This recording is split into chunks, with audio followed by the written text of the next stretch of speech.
তাওহীদ ভিত্তিক আধুনিক রাষ্ট্র ব্যবস্থা প্রতিষ্ঠার লক্ষ্যে গণমাধ্যম কর্মীদের ভূমিকা নিয়ে নরসিংদীতে মতবিনিময় সভার আয়োজন করল হেজবুত তাওহীদ। আগামী জাতীয় সংসদ নির্বাচনকে সামনে রেখে কোরআন ও হাদিসের আলোকে রাষ্ট্র পরিচালনা পদ্ধতি প্রণয়নের জন্য জনমত গঠনের উদ্দেশ্যে এই সভা অনুষ্ঠিত হয়। বিস্তারিত দেখুন এম ওবায়দুল কবিরের প্রতিবেদনে। বুধবার সকাল 11:30টায় নরসিংদী প্রেস ক্লাব মিলনায়তনে এই সভা অনুষ্ঠিত হয়। সভায় সভাপতিত্ব করেন হেজবুত তাওহীদ নরসিংদী জেলা শাখার সাংগঠনিক সম্পাদক গুলজার হোসেন। সঞ্চালনায় ছিলেন সাংস্কৃতিক বিষয়ক সম্পাদক জিন্নাত আকরার।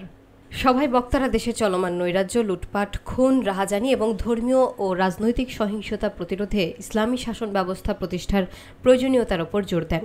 তারা উল্লেখ করেন, একটি আধুনিক তাওহীদ ভিত্তিক রাষ্ট্র কাঠামো হেজবুত তাওহীদের ভূমিকা অপরিসীম। বক্তারা গণমাধ্যম কর্মীদের প্রতি স্বাধীন ও বস্তুনিষ্ঠ সংবাদ পরিবেশনের মাধ্যমে সামাজিক দায়িত্ব পালনের আহ্বান জানান।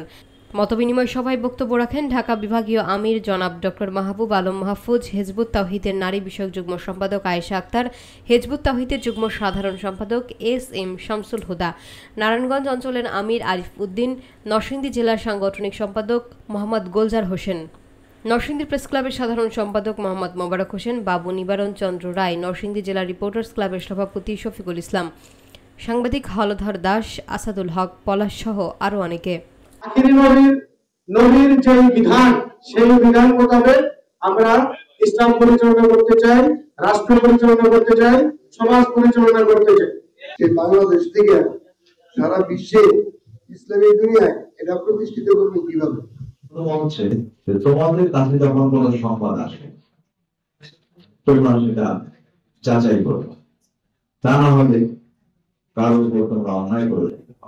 যেহেতু আমাদের বাংলাদেশে অনেকগুলো রাজনৈতিক দল আছে, তাদেরকে সাথে নিয়ে যদি তারা শান্তির লক্ষ্যে মুসলমানদের পক্ষে মাঠ পর্যায়ে কাজ করে, তাহলে তারা হয়তো একদিন সফল হবে। ইসলাম ধর্ম এমন নারীদের জন্য এমন এক অধিকার নিয়ে এসেছিল যেখানে দেখা গেছে নারীরা এখানে শিক্ষার অধিকার পাচ্ছে, এখানে তারা সম্পত্তির অধিকার পাচ্ছে, সমান অধিকার পাচ্ছে, পুরুষের সাথে সমস্ত কর্মকাণ্ডে যাওয়ার অধিকার পাচ্ছে। সেটা আমরা কোথায় দেখেছি? রাসূল সাল্লাল্লাহু আলাইহি সাল্লামের যে ইসলাম, সেই ইতিহাসে দেখেছি। আমাদের হেজবুত তাওহীদের কথা হচ্ছে, ইসলামের নামে, সনাতন ধর্মের ধর্মীয় প্রথার নামে নারীদেরকে পুড়িয়ে মারা, নারীদেরকে বাক্সবন্দী করা, সমাজের সর্ব অঙ্গন থেকে ঘরে ঢুকিয়ে দেওয়া যেরকম বাড়াবাড়ি, ঠিক তেমনি নারীর অধিকার বাস্তবায়নের নামে যৌন কর্মের মতো একটা অসামাজিক কর্মকাণ্ডকে শ্রমের মর্যাদা দেওয়াটাও বাড়াবাড়ি। এই যে ফ্যাসিস্ট তৈরি হচ্ছে, বাংলাদেশ থেকে হাজার হাজার কোটি টাকা বিদেশে পাচার করা হচ্ছে, দুর্নীতিবাজদের উত্থান হচ্ছে, এই যে ঘটনাগুলো, এই ঘটনাগুলোর কারণ কি? এটার কারণ হচ্ছে আমরা যে রাজনৈতিক ব্যবস্থা, আমাদের বর্তমানে চলমান এবং বিদ্যমান যে রাজনৈতিক ব্যবস্থা, অর্থনৈতিক ব্যবস্থা, যে বিচার ব্যবস্থা, প্রশাসনিক কাঠামো, এই পুরো সিস্টেমটা আসলে উপনিবেশিক আমলের। হিজবুত তাওহীদের পক্ষ থেকে একটা প্রস্তাব আমরা তুলে ধরছি। আমরা এই প্রস্তাবটা আমাদের এই যে তাওহীদ ভিত্তিক আধুনিক রাষ্ট্র ব্যবস্থা, এই বইয়ের মাধ্যমে আমরা সংস্কার কমিশনের প্রধান জনাব ডক্টর আলী রিয়াজ সাহেবকেও আমরা কিন্তু এই প্রস্তাবনা দিয়েছি, সরকারের বিভিন্ন মহলে আমরা কিন্তু এই প্রস্তাবনা দিয়েছি।